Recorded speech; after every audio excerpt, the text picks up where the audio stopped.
हम आपको data patterns India limited के आने वाले आईपीओ के बारे में बताएंगे। डेटा पैटर्न्स एक vertically integrated defence and aerospace electronic solutions provider है जो इंडिया के indigenously developed defence products industry को केटर करती है। कंपनी के डिजाइन कैपेबिलिटीज पूरे strategic defence and aerospace electronic solutions के स्पेक्ट्रम को कवर करते हैं, जैसे कि processors, power, radio frequencies and microwave, embedded software and firmware and mechanical engineering. इनकी कोर कॉम्पिटेंसीज हैं design and development of electronic hardware, software, firmware, mechanics and product prototypes, functional testing and validation, environment testing and verification engineering services. As of सितंबर 2021 company के पास 818 employees हैं, जिनमें 500 से ज्यादा qualified engineers हैं, जिसमें 416 एम्प्लॉइज डिजाइन एंड इंजीनियरिंग में काम करते हैं। कंपनी ने बहुत सारे सिस्टम्स डिजाइन और डेवलप किए हैं, जिनमें से कुछ बहुत जाने माने डिफेंस प्रोग्राम्स जैसे कि Tejas light combat aircraft, light utility helicopter, BrahMos missile programmes, precision radar, communication and electronics, intelligence systems का हिस्सा रह चुके हैं। कंपनी का ऑर्डर बुक सितंबर 2021 में 581 करोड़ रुपीस था और ये ऑर्डर बुक अप्रैल 2018 से 40% CAGR के साथ बढ़ा है। कंपनी का 14.76% रेवेन्यूज फाइनेंशियल ईयर 21 में इंटरनेशनल कस्टमर से आया था। इनके पास एक मैन्युफैक्चरिंग फैसिलिटी है चेन्नई में जो 1 लाख स्क्वायर फुट की है और 5.75 एकर्स के लैंड एरिया में बनी हुई है।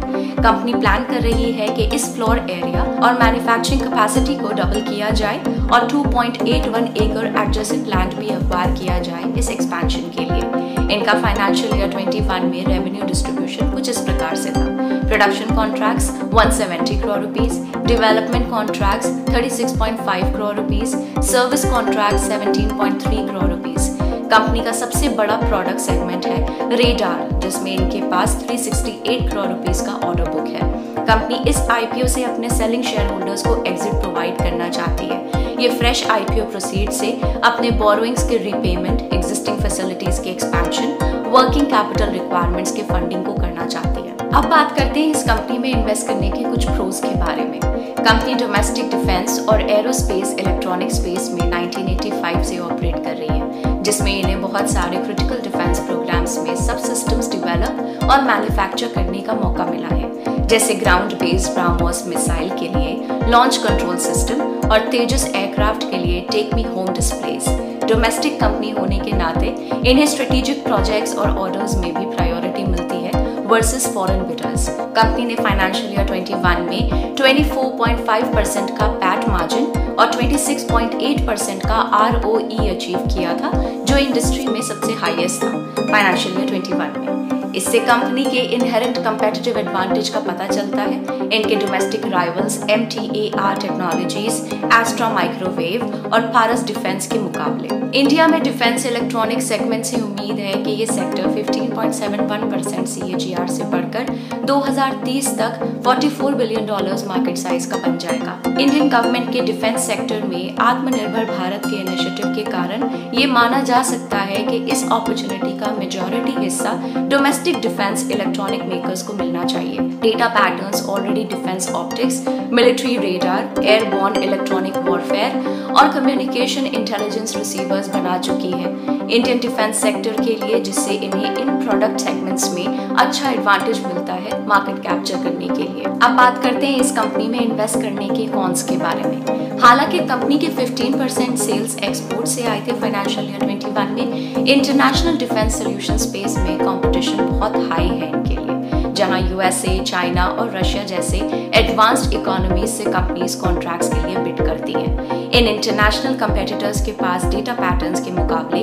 काफी इनहेरेंट एडवांटेजेस हैं, जैसे साइज, स्केल और टेक्नोलॉजिकल एडवांसमेंट। कंपनी का सबसे बड़ा कस्टमर गवर्नमेंट ऑफ इंडिया है, जिसके कारण कंपनी के पास बहुत कम कॉन्ट्रैक्चुअल प्रोटेक्शन होता है और इनके पास नेगोशिएटिंग कंट्रोल नहीं होता गवर्नमेंट के साथ कॉन्ट्रैक्ट्स बनाते समय। डेटा पैटर्न्स के इंडस्ट्री सेगमेंट में टेक्नोलॉजिकल एक्सपर्टीज और इनोवेशन का बहुत बड़ा इंपॉर्टेंस होता है।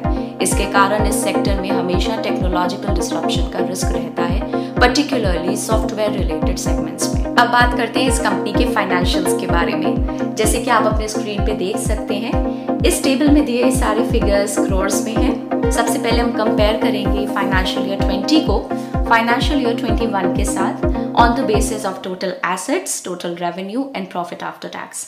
तो टोटल एसेट्स में जैसे कि आप देख सकते हैं इंक्रीज हुआ है 295.36 से ये फिगर बढ़ के 328.37 करोड़ पे पहुंच गया। टोटल रेवेन्यू की बात करें तो ये 160 से बढ़ के 226 पे पहुंच गया और प्रॉफिट आफ्टर टैक्स में भी काफी इंक्रीज देखने को मिल रहा है। ये डबल से ज्यादा का फर्क आ गया यहाँ पे, 21.05 से ये फिगर बढ़ के 55.57 करोड़ पे पहुंच गया। अगर हम इंपॉर्टेंट रेशियोज को डिस्कस करें तो नेट प्रॉफिट मार्जिन दिख रहा है हमें 24.53% पे, ऑपरेटिंग प्रॉफिट मार्जिन 43.7% पे, अर्निंग पर शेयर 11.89 पे, पीई है इस कंपनी का 49.2 पे, जहां इंडस्ट्री का पीई है 66.56 पे। डेट टू इक्विटी की बात करें तो 0.64, current ratio 2.81, 2 year sales CAGR 30.75%, 2 year profit CAGR 168.64%। अब बात करते हैं इस IPO की डिटेल्स के बारे में। तो जैसे कि आप अपने स्क्रीन पे देख सकते हैं, इस IPO की ओपनिंग डेट है 14 दिसंबर 2021 की और इसकी क्लोजिंग डेट है 16 दिसंबर की। ये IPO लिस्ट हो रहा है 24 दिसंबर को। इसका इशू साइज है 588.22 करोड़ का, जिसमें से फ्रेश इशू है 240 करोड़ का और ऑफर फॉर सेल है 348.22 करोड़ का। इस IPO का प्राइस बैंड है 555 से 585 रुपीज पर इक्विटी शेयर का और इसका मार्केट लॉट है 25 शेयर्स का। हम आशा करते हैं आज का ये वीडियो आपको पसंद आया होगा। आप हमको कमेंट करके बताइए कि आपका इस IPO के बारे में क्या विचार है, क्या आप इस IPO में अप्लाई करने वाले हैं या